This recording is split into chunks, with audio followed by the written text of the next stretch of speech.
Assalamualaikum warahmatullahi wabarakatuh. Perkenalkan saya Vivi Novianti, biasa dipanggil Ibu Vivi. Saya motivator dari Bimba UEO Unit Cempaka Raya 10.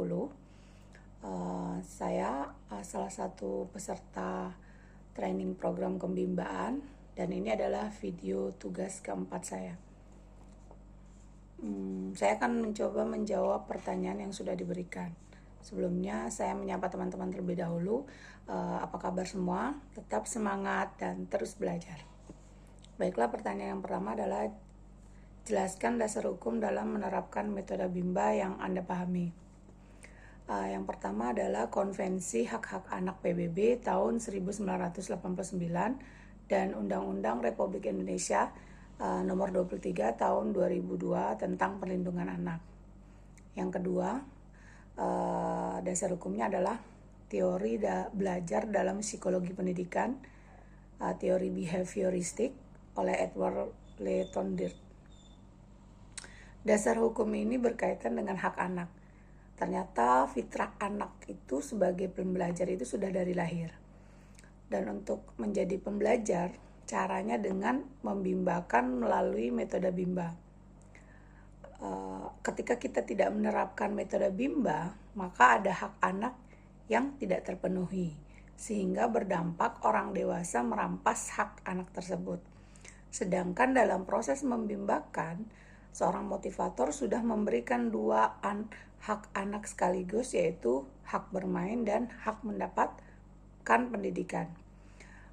Dan ini terdapat pada 7 nilai dasar Bimba ayat kedua dan ayat kelima. Pertanyaan yang kedua, mengapa relawan Bimba UEO diwajibkan menerapkan fun learning di dalam proses membimbakan? Jawabnya adalah karena proses pendidikan itu harus berbasis cinta dan kasih sayang. Dan agar anak bisa merasakan kebahagiaan dalam proses belajar, wajib, harus, dan mutlak secara fun learning, yakni proses yang sepenuhnya menyenangkan bagi anak. Jadi anak adalah sebagai subjeknya yang akan kita bikin senang dalam belajar, sehingga anak menjadi senang belajar atau tumbuh minat belajarnya. Maka jika tidak fun learning, mustahil akan tumbuh minat belajarnya. Jadi jelas bahwa tujuan metode fun learning ini adalah untuk menumbuhkan minat belajar anak. Pertanyaan yang ketiga, mengapa relawan Bimba UEO diwajibkan menerapkan small step system di dalam proses membimbakan? Jawabannya adalah karena tujuan dari metode small step system ini adalah agar fun learning tercipta. Agar metode fun learning itu tercipta. Jadi jika prosesnya tidak secara bertahap atau small step system, maka fun learning tidak akan tercipta. Pertanyaan yang keempat, mengapa relawan Bimba UEO diwajibkan menerapkan individual system di dalam proses membimbakan? Karena tujuan pendekatan secara personal atau individual system ini adalah agar kita bisa melakukan proses pendidikan yang bertahap atau small step system tercipta. Jadi tujuan dari individual system itu agar small step system tercipta. Melalui individual system inilah small step system bisa dilakukan. Kalau secara klasikal tidak bisa. Dan pada metode individual system inilah juga kita bisa melakukan pendekatan kepada anak sesuai dengan karakter dan kesukaan masing-masing anak. Jadi jelas antara 3 metode Bimba itu saling berkaitan satu dengan yang lainnya. Pertanyaan yang kelima, bagaimana hubungan antara bahagia dengan fun learning? Jawabannya adalah hubungannya sejalan, karena bahagia adalah keadaan atau perasaan senang dan tentram, nyaman, sementara fun learning adalah salah satu metode Bimba, yakni proses belajar yang sepenuhnya menyenangkan bagi anak.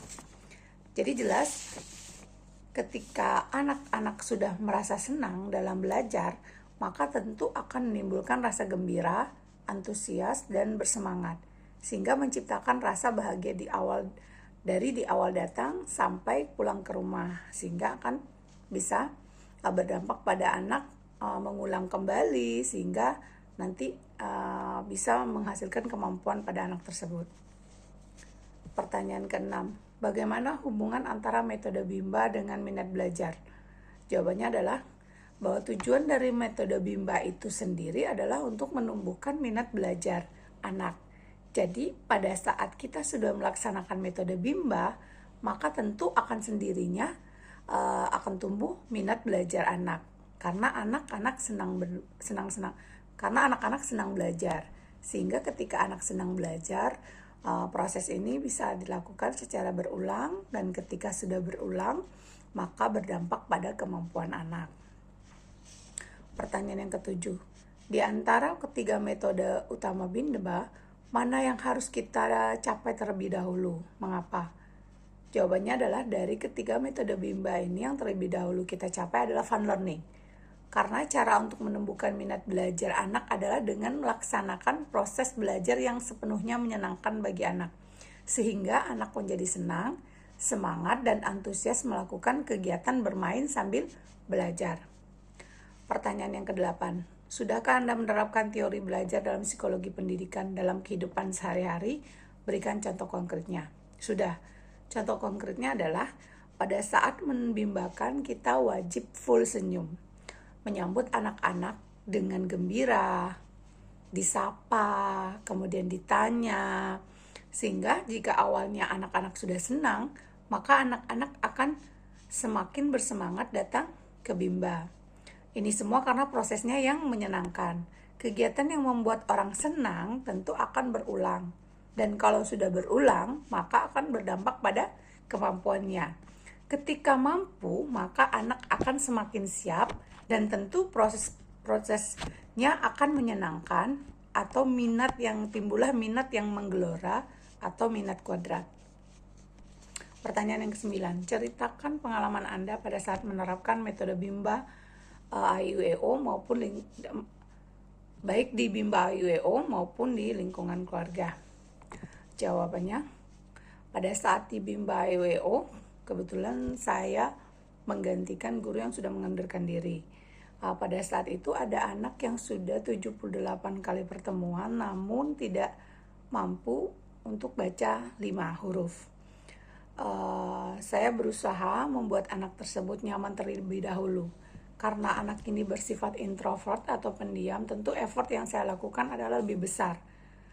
Saya berusaha untuk mencari tahu kesukaan anak tersebut. Saya berusaha mengajaknya bernyanyi, berusaha untuk berdialog. Dan alhamdulillah akhirnya anak tersebut sudah bisa tes level 1 dan sekarang sudah berada di level 2 dan semakin lancar bacanya. Dan anaknya sudah mulai senyum dan mulai berinteraksi dengan teman-temannya. Pada saat contoh konkret lainnya adalah pada saat di rumah, saya tidak akan memaksakan anak-anak saya untuk menjadi juara kelas atau ranking di kelas, dan saya akan membersamai anak-anak saya belajar dan tidak menyamakan anak saya yang satu dengan yang lainnya. Jadi tentu jika ada anak saya yang ranking 1, salah satunya ranking 1, saya tidak akan menyamakan dengan anak saya yang lainnya. Karena tentu masing-masing berbeda karakternya dan pendekatannya pun harus berbeda.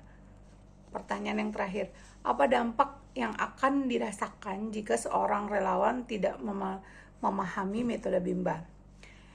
Jawab, dampaknya adalah proses belajar anak tidak akan menyenangkan dan berdampak pada kemampuan anak. Jika proses tidak menyenangkan, maka anak tidak akan mau mengulang kembali proses belajarnya, dan dampak paling mengerikannya adalah jika kita tidak menerapkan metode Bimba adalah anak menjadi benci untuk belajar, dan itu kita sudah merampas dari hak anak tersebut. Demikianlah tugas video 3 saya kali ini. Terlebih dan terkurang saya mohon maaf. Wabillahi taufiq wal hidayah. Wassalamualaikum warahmatullahi wabarakatuh.